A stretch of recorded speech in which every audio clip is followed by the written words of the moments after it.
Ya, Assalamualaikum warahmatullahi wabarakatuh. Untuk anak-anakku kelas 4, kemarin kita sudah pertama baru sudah memberikan materi tentang sholat. Kemudian anak-anak itu sudah mengupload video ya yang tentang doa iftitah. Tapi yang belum tidak apa-apa, masih ada jeda waktunya, insya Allah sampai tanggal 28. Tapi kalau memang misalnya tidak bisa untuk diupload, nanti ketika masuk ya, harapannya Bu Ari kita bisa ketemu lagi segera, jadi biar bisa belajar bersama tidak lewat layar seperti ini ya. Oke, untuk pertemuan kedua kemarin Bu Ari sudah memberi tugas untuk mengerjakan LKS PAI ya. Nah, LKS PAI-nya sudah dikerjakan semua kan? Nah, pada kesempatan kali ini Bu Ari ingin membahas bersama ya. Jadi ini membahasnya spesial ini lewat video. Kemudian anak-anak bisa sambil di rumah, sambil mungkin minum, sambil makan. Nah, kalau di sekolah kan mesti, boleh minum enggak lah, ini bebas. Ini ada hal positif yang bisa anak-anak lakukan di rumah.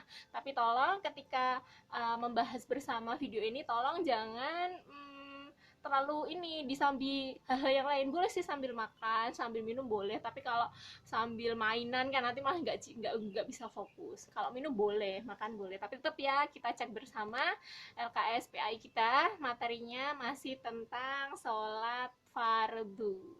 Oke anak-anak, kita buka aja. Kemarin Bu Ari sudah minta membahas mengerjakan di halaman 48 yang poin A, B, sama C. Nah, anak-anak ini Bu Ari mohon maaf kalau misalnya ada yang merasa tugas di rumahnya banyak banget nih, terutama untuk kepada orang tua semuanya yang kiranya ternyata agak susah ya, mohon dimaklumi dulu. Kita dalam kondisi memang harus menjaga jarak, saling menjaga kesehatan, tapi insya Allah harapan kita bersama jaga jarak ini cepat selesai ya, jadi kita bisa bertemu lagi, bisa beraktivitas normal kembali, dan semuanya Bu Ari doakan semoga dalam keadaan sehat walafiat. Ya, langsung aja ya anak-anak, halaman 48 semuanya sudah dibuka. Oke, untuk yang poin A dulu ya kita bahasnya ya. Saat mengerjakan ibadah sholat, pandangannya ke arah kiblat, yang A ya. Oke, arah pandangan bukan arah pandangan tetap ke arah kiblat, tapi untuk melihat, nah pandangan mata kemana, tetap ke tempat sujud ya, jadi tetap menghadapnya ke tempat ke arah kiblat, tapi untuk pandangan mata tetap seperti yang Bu Ari ajarkan, itu pandangnya tetap ke tempat sujud, baik dimulai dari awal ketika niat sampai akhir begitu ya. Kemudian yang kedua, tanda sholat berjamaah akan dimulai adalah iqomah. Anak-anak bedakan azan dengan iqomah ya. Azan itu adalah seruan ketika waktu sholat telah tiba. Nah, kalau iqomah itu adalah tanda sholat akan dimulai. Jadi bedanya tipis ya, tapi hati-hati ketika mengerjakan, jangan terburu-buru. Kemudian yang ketiga, ibadah sholat dapat mencegah kita dari perbuatan keji ya. Keempat, mengerjakan ibadah sholat dengan bersungguh-sungguh disebut khusyuk. Kelima, cara terbaik untuk menyucikan diri adalah dengan wudhu. Ingat anak-anak, wudhu itu menggunakan air yang bersih dan suci. Dan apabila wudhu itu tidak bisa dilaksanakan, atau dalam keadaan kita susah mendapatkan air, atau dalam kondisi kita tidak diperbolehkan menyentuh air terlebih dahulu, nah maka kita baru boleh melaksanakan dengan tayamum begitu ya. Kemudian yang keenam, imam dan makmum ya, imam sama makmum kita jumpai dalam sholat berjamaah. Betul sekali, kalau sholat sendirian tidak ada imam ataupun tidak ada makmum, sholatnya sendiri dewe. Kalau berjamaah dua, imam sama makmum. Kemudian yang ketujuh, yang bermakna bahwa Allah menguasai hari pembalasan, itu adalah surat Al-Fatihah. Bunyi yang gimana? Yang Maliki Yaumiddin, itu ya, yang merajai hari pembalasan, terjemahnya seperti itu.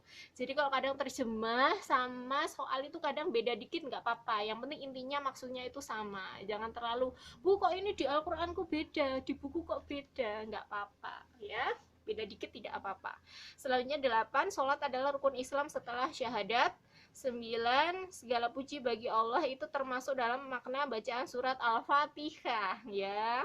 Yang alhamdulillahi rabbil alamin itu segala puji bagi Allah Rabb semesta alam gitu ya. 10 sholat fardu dikerjakan di senja hari. Senja itu adalah ketika matahari mulai terbenam ya, berarti sholat maghrib.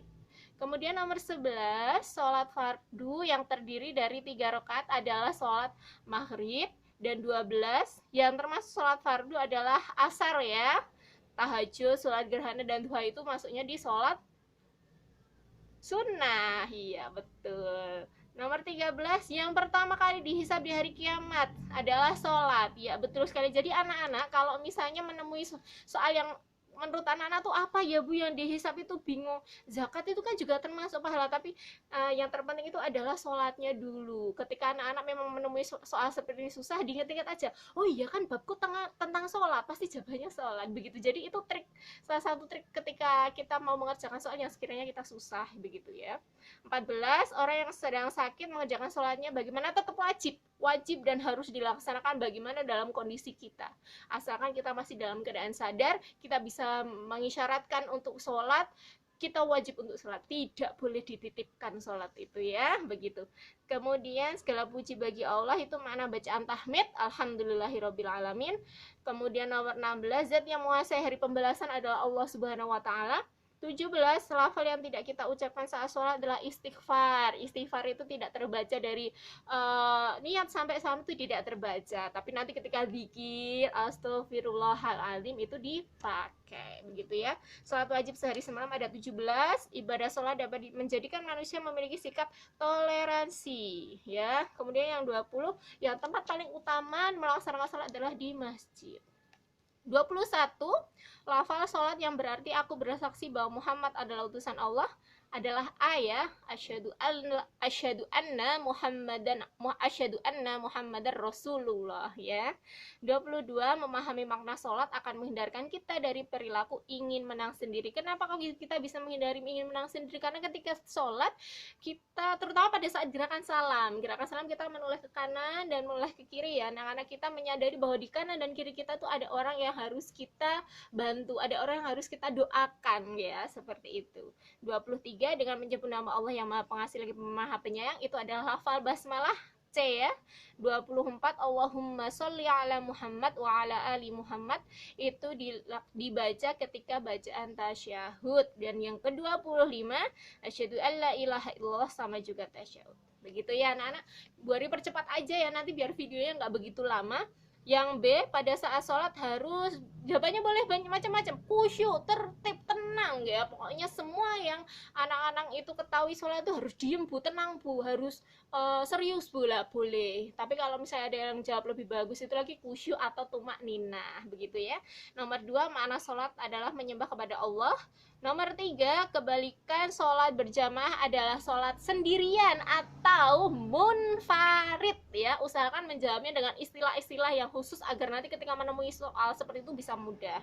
Sholat diawali dengan gerakan takbiratul ihram, jemaah yang mengikuti gerakan imam, makmum. Nomor 6 pahalanya berapa ketika sholat berjamaah? 27 ya. Nomor 7 sholat berjamaah lebih baik daripada sholat sendirian. Nomor 8 sholat itu membedakan antara orang yang beriman dan orang yang kafir. Boleh antara orang yang baik dan buruk Bu, boleh ya. Selanjutnya nomor 9 ibadah yang disebut tiangnya agama adalah sholat. Nomor 10 sholat berjamaah minimal berapa orang? 2, harus ada imam dan ada makmum. Sudah Bu Ari jelaskan kemarin juga ya. Selanjutnya yang C lah, yang C itu soal jawabannya agak panjang tapi intinya sebenarnya singkat saja. Apa yang harus dilakukan makmum ketika bacaan imam salah? Nah, imam itu juga manusia, pernah melaksanakan salah juga lah. Ketika imam itu salah, ketika makmumnya laki-laki, makmumnya itu menegur. Nah, kemudian misalnya bacaannya misalnya salah, lah makmumnya tuh menegurnya dengan bacaan apa? Ayo ada yang tahu tidak ini? Nah, diingat-ingat lagi ya. Kita ketemu di pertemuan berikutnya, nanti kita akan bahas lebih lengkap yang poin C, karena yang poin C itu butuh penjelasan lebih detail. Jadi untuk hari ini anak-anak cukup sampai di poin B dulu, A sama B. Kemudian nanti untuk tugasnya nanti silahkan baca catatan yang Bu Ari sampaikan nanti melalui pesan WhatsApp, dan tolong anak-anak tetap menjaga kebersihan, menjaga ibadah, dan senantiasa berdoa agar kita semua sekeluarga semoga kita seluruh umat Islam bisa mendapatkan kesehatan dan keberkahan dalam hidup kita. Terima kasih untuk ayah dan bunda yang telah menemani Anda dalam belajar. Wassalamualaikum warahmatullahi wabarakatuh.